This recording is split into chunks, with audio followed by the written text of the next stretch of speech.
Ton ex va regretter la rupture si tu fais ces 6 choses. Alors, bien souvent, messieurs, dames, lorsque je vous ai en coaching, vous me demandez, James, comment faire regretter la rupture à mon ex? Que faire pour que mon ex regrette cette séparation? Alors, la première chose que j'aimerais vous dire, c'est que je comprends cette question, je comprends cette dynamique. Malheureusement, il y a une chose que vous ne comprenez pas, c'est qu'une rupture, une séparation n'arrive jamais par hasard. Votre ex ne s'est pas levé un mardi matin pour vous quitter un mardi soir. Non, il y a eu une réflexion dans cette séparation. Je vous parle souvent de la rupture réelle et de la rupture physique. C'est entre le moment où, on va dire, la germe de la séparation a mûri dans l'esprit de votre ex et la rupture physique qui est l'annonce de la séparation. Vous savez, trop de bonheur, mais je te quitte, cela n'existe pas. Peut-être que vous étiez heureux dans cette relation. Malheureusement, ce n'était pas le cas de votre ex.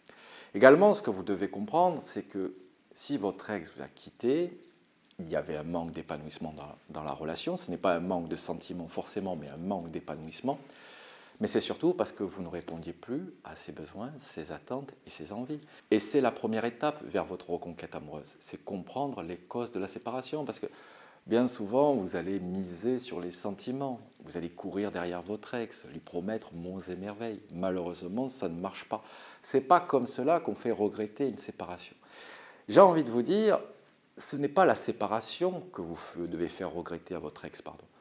C'est l'opportunité d'une nouvelle relation avec vous que votre ex regrettera. Ce qui est deux choses différentes. Parce que votre ex ne reviendra jamais dans l'ancienne relation, sinon votre ex n'en serait pas sorti.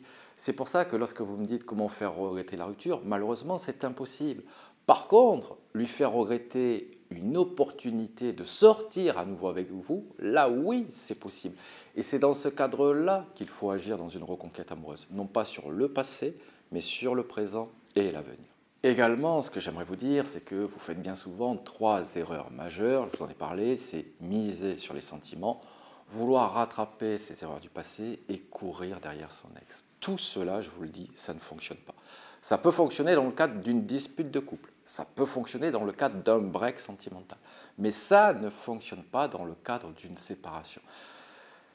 Quand vous faites ça, finalement, vous êtes vecteur de stress et vous montrez surtout à votre ex que vous ne comprenez pas la séparation encore une fois. Ce n'est pas un problème de sentiment. Rattraper vos erreurs du passé, c'est trop tard pour sauver votre couple. Et courir derrière votre ex, également, hormis booster son ego et faire que votre ex va s'éloigner de plus en plus, vous n'obtiendrez rien de bon. Au contraire, il faut mettre en place les bonnes actions.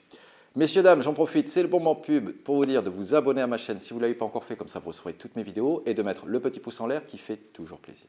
Maintenant que le moment pub est passé, ce que vous devez comprendre vraiment vis-à-vis de votre ex et de votre reconquête amoureuse, c'est que premièrement, à l'annonce de la séparation, votre ex est persuadé, mordicus, que vous ne pouvez pas le ou la rendre heureuse, qu'il y a trop d'incompatibilité entre vous. Donc, il faut bien que vous le compreniez et c'est pour ça qu'il faut prendre de la distance et ne pas insister au départ. Deuxièmement, votre ex est persuadé que vous êtes dans l'incapacité de changer, sinon vous l'auriez fait. Bien souvent en coaching, et c'est l'une des premières choses qu'on voit, ce sont les avertisseurs que vous n'avez pas voulu entendre ou pas voulu voir. Votre ex vous a fait des remarques, des reproches, vous a donné des avertisseurs et malheureusement, vous n'avez pas changé. Donc il faut bien que vous compreniez que votre ex, à l'annonce de la séparation, est persuadé que vous êtes dans l'incapacité pour répondre à nouveau à ses besoins, ses envies et ses attentes.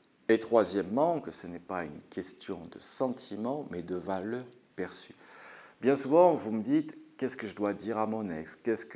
Comment je dois communiquer avec mon ex? Alors, il y a des bonnes façons de communiquer et des mauvaises façons de communiquer, mais ce que vous devez comprendre, ce n'est pas vraiment ce que vous allez dire ou faire, c'est la valeur perçue que vous avez aux yeux de votre ex.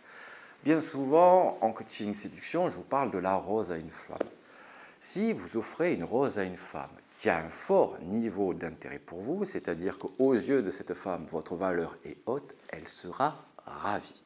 Maintenant, si votre valeur est faible aux yeux de cette femme, lorsque vous allez lui offrir une fleur, cela va créer de la gêne parce qu'elle ne saura pas comment vous rejeter et elle ne voudra pas vous rejeter frontalement. C'est ça que vous devez comprendre. Ce n'est pas ce que vous dites ou ce que vous faites, c'est essentiellement la valeur perçue aux yeux de votre ex.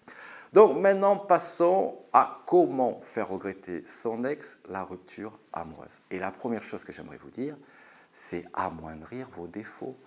Votre ex vous a fait des reproches, votre ex vous a fait des remarques, votre ex a mentionné des défauts chez vous qui peuvent être rédhibitoires. Donc vous allez devoir travailler là-dessus. Ça peut être la jalousie, ça peut être que vous êtes trop casanier, que vous n'êtes pas, vous ne sortez pas assez, que vous êtes trop égoïste, que vous êtes trop je ne sais quoi. À vous d'identifier les raisons ou de prendre une séance coaching. Je vous ai mis le lien dans la description. Mais en tout cas, si vous n'identifiez pas les causes de la séparation ou les reproches que vous avez fait votre ex, c'est pour ça bien souvent que vous misez sur les sentiments, parce que c'est plus facile de dire je t'aime que de changer, que d'incarner un véritable changement. Parce que dire je t'aime, ça prend 2 secondes, incarner un changement, ça prend un peu plus de temps. Je fais une petite parenthèse, mais ce changement, il doit être pour vous et non pas pour récupérer votre ex.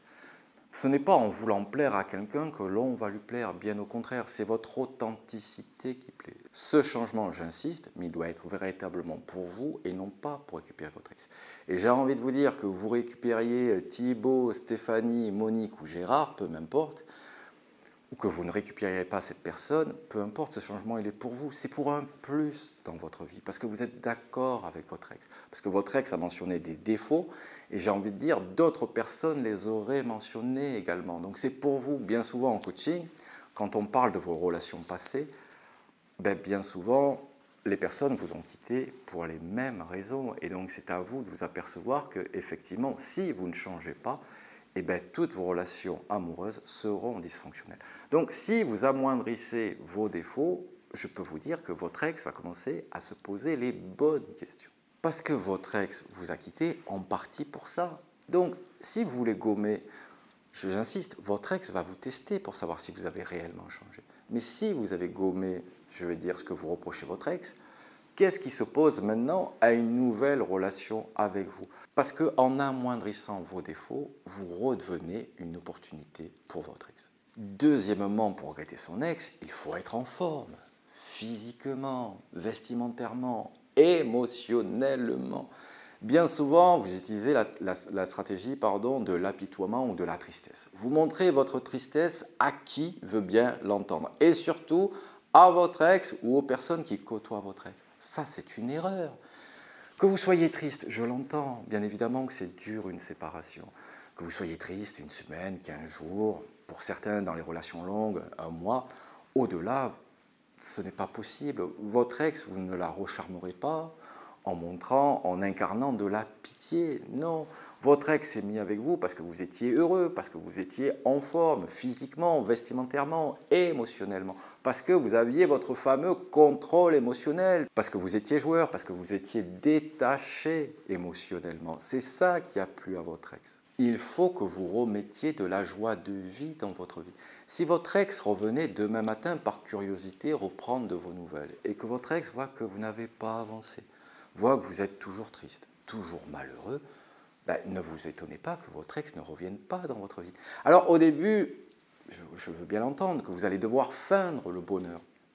Mais c'est pour ça que je vous dis de reprendre votre vie en main et de ne pas attendre sur votre canapé, parce que bien souvent vous faites un silence radio. Quand je vous ai en coaching, vous me dites James, j'ai fait un silence radio d'1 mois et demi, je vous dis formidable, qu'est-ce que vous avez fait? Pas grand-chose. Malheureusement, si vous ne faites pas grand-chose pendant ce silence radio, il sera beaucoup moins efficace. Ce qui m'amène à la troisième chose pour faire regretter son ex, vos objectifs, vos objectifs, vos objectifs. Quand vous avez rencontré votre ex, vous aviez des objectifs dans votre vie. Malheureusement, depuis la relation amoureuse, et je veux dire depuis un petit moment, vous avez arrêté vos objectifs. Bien souvent, vous étiez en pilotage automatique dans votre vie. Vous aviez le contrôle, il y avait le couple, tout se passait bien, etc. Et finalement, on ne faisait plus de projets, on n'avait plus d'objectifs dans sa vie. Finalement, vous êtes tellement recentré sur le couple que votre vie a perdu, on va dire, en richesse, en attrait. Et c'est ça qui a conquis votre ex. Encore une fois, il faut que votre ex se dise qu'en venant ou en revenant dans votre vie, ça sera un plus pour lui ou pour elle. Le quatrième point que j'aimerais évoquer avec vous, alors vous me dites, il faut créer du manque. Non, le manque est extrêmement rare à créer.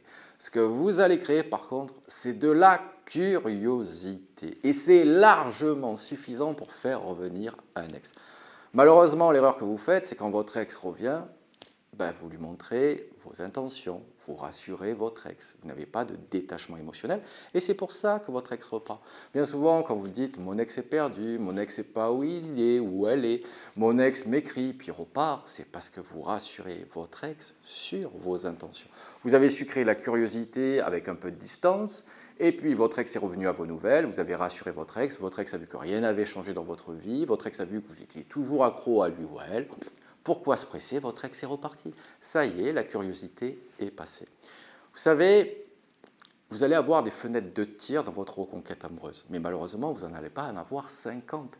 C'est pour ça qu'il faut le plus rapidement amorcer tous ces points-là, puisque lorsque votre ex va se rapprocher, s'il n'y a pas un début d'effet waouh, votre ex repartira. Parce que votre ex se dira toujours que ce que vous allez lui proposer, ce n'est pas un bond en avant, mais c'est un bond en arrière. C'est un retour dans la précédente relation.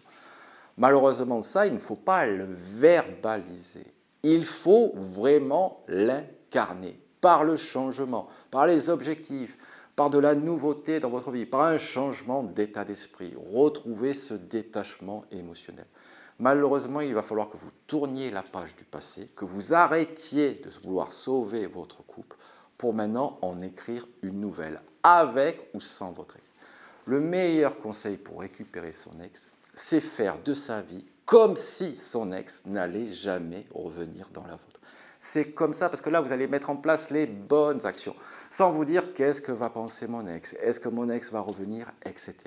La personne la plus importante dans votre vie, c'est vous et non pas votre ex. Votre ex, c'est la cerise sur le gâteau. C'est vous, le gâteau, messieurs, dames. Le 5e point que j'aimerais vous donner, et celui-là, vous y pensez jamais malheureusement, c'est friendzoner votre ex. Votre ex pense qu'il ou elle a le rapport de force. Votre ex pense qu'il ou elle a juste à claquer des doigts pour vous faire revenir. Votre ex pense que finalement, c'est lui qui a le contrôle sur la situation. Friendzoner votre ex. Montrez-lui que finalement, cette rupture était inévitable. Montrez-lui que finalement, vous appréciez votre ex, la complicité, mais que vous ne cherchez pas tellement de relation avec cette personne. Ça va titiller l'ego de votre ex. Votre ex va commencer à se poser des bonnes questions. Vous êtes cool, vous êtes fun, vous êtes détaché, vous ne cherchez pas de relation. Qu'est-ce qu'il se passe dans votre vie? C'est comme ça que vous allez faire revenir votre ex. Parce que bien souvent, messieurs, dames, vous êtes mielleux, vous êtes en demande, vous êtes needy, vous êtes vraiment gentil et gentil. Non, friendzoner votre ex, ça ne veut pas dire d'être con ou méchant. Ça veut dire que vous montrez, ou en apparence vous montrez, que vous adorez la complicité avec cette personne, mais que finalement, vous ne souhaitez pas de relation avec cette personne. Vous savez, l'être humain veut souvent ce qu'il n'a pas. Votre ex ne revient pas parce que votre ex sait que vous êtes peu challengeant ou challengeante. Finalement, incarnez un petit challenge en friendzonant votre ex et je peux vous dire que ça fera un effet. Votre ex, si vous avez mis tous les points en place qu'on vient d'évoquer dans cette vidéo et que vous friendzonez votre ex, je peux vous dire que votre ex va se poser enfin les bonnes questions.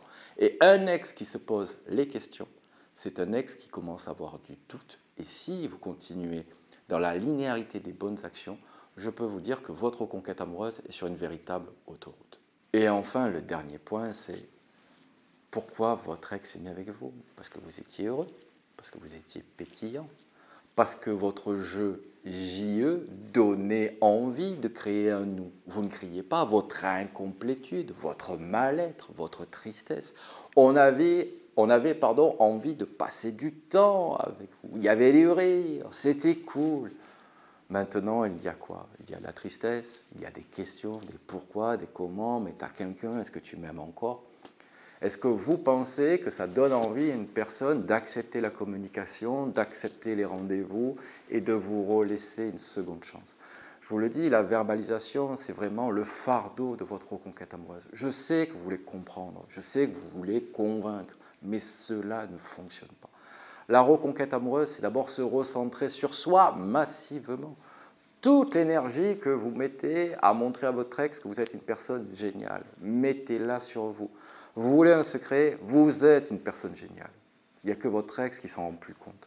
Mais si vous en êtes persuadé et que vous êtes à nouveau heureux dans votre vie, ce que vous allez créer, c'est non pas le regret de la séparation, mais le regret de laisser une opportunité future passer. Allez, messieurs, dames, je compte sur vous pour mettre ça en place. Si vous avez besoin, n'hésitez pas à prendre une séance coaching, le lien dans la description. Et je vous dis à très bientôt avec James T.